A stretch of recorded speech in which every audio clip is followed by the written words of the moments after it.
La Roumanie est toujours sous le choc de l'annulation du premier tour de l'élection présidentielle par la Cour constitutionnelle et le pays entre désormais dans une période d'incertitude. Nicolas de Lamberterie. Quo vadis, Romagna ? Telle est la question qui se pose depuis le choc de vendredi dernier avec l'annulation en dernière minute de l'élection présidentielle par la Cour constitutionnelle, que certains ont même qualifié de coup d'État, étant donné que le vote de la diaspora avait déjà formellement commencé dans les ambassades depuis plusieurs heures. Pour rappel, le premier tour de l'élection présidentielle avait vu l'arrivée en tête d'un candidat surprise, Călin Georgescu, un ancien haut fonctionnaire international, qui s'est fait connaître en Roumanie en s'opposant radicalement aux mesures Covid ou au Green Deal, pacte vert en français, et qui a notamment préfacé la traduction roumaine de l'ouvrage de Robert Kennedy. Au demeurant, la semaine dernière, la Cour constitutionnelle de Roumanie n'a pas émis un avis, mais deux avis. Le premier avis, du mardi 3 décembre, validait les résultats du premier tour de l'élection présidentielle,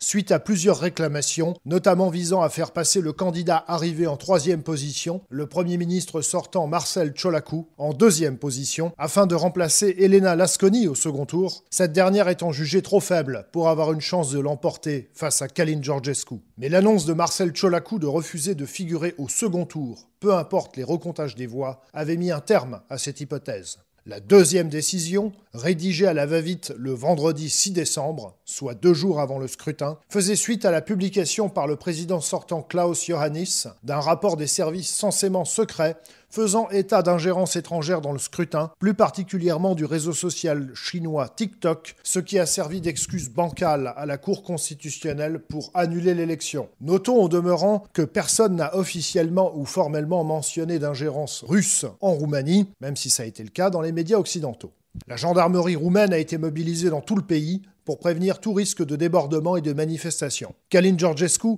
qui a subi entre-temps plusieurs perquisitions et tentatives de déstabilisation, a qualifié la Cour constitutionnelle de cour mafieuse et réaffirmé son intention de briguer la présidence, affirmant aussi qu'il n'avait pas peur de finir emprisonné si le pouvoir en décidait ainsi. Pour le moment, les partisans de Georgescu ont été assez discrets dans la rue, même si en revanche une pétition a d'ores et déjà rassemblé la signature de plus d'1 million de Roumains. L'autre scrutin roumain, médiatiquement passé presque inaperçu à l'étranger en raison de l'onde de choc de la présidentielle, était l'élection législative qui a eu lieu le 1er décembre, entre les 2 tours de la présidentielle finalement annulés. Ces élections ont vu une énorme poussée des 3 partis nationalistes, qui totalisent plus d'1 tiers des sièges et vont aboutir à une cohabitation forcée des partis bruxello-compatibles, qui au demeurant se détestent mutuellement. Le camp euromondialiste a sauvé la mise, puisque ces partis qu'on appelle de nos jours souverainistes en Roumanie, alors même qu'aucun n'a l'Euroxit à son programme, mais c'est comme ça qu'on parle maintenant en Roumanie, le camp souverainiste donc totalise au grand maximum 35%, donc ils sont encore assez loin des 50%,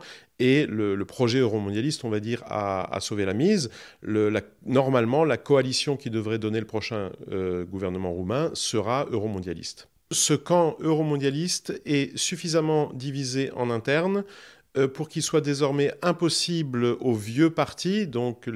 ceux qu'on appelle les libéraux, ceux qu'on appelle les sociodémocrates, d'éviter d'intégrer à la coalition le parti UCR de Elena Lasconi, qui est un parti, on va dire, macronien à la sauce de l'Europe de l'Est, qui sera très difficile à intégrer à toute coalition, notamment toute coalition intégrant les sociodémocrates. En clair, il sera difficile pour la classe politique roumaine de disposer d'un gouvernement stable dans une période troublée suite à l'annulation de l'élection présidentielle. Aucune date n'a encore été communiquée pour la tenue d'un nouveau scrutin. Autre sujet chaud d'actualité pour la Roumanie et le voisin bulgare, l'adhésion désormais quasiment acquise à l'espace Schengen. Membre de l'Union européenne depuis 2007, la Roumanie et la Bulgarie se voient refuser depuis 17 ans l'entrée dans l'espace Schengen, en raison notamment des oppositions des Pays-Bas ou de l'Autriche. Fin 2023, en guise de compromis, ces 2 pays des Balkans ont pu intégrer à moitié l'espace Schengen, en l'occurrence un Schengen dit aérien et maritime, ce qui fait qu'il n'y a plus de contrôle de frontières pour les déplacements en avion. En revanche, les contrôles à la frontière terrestre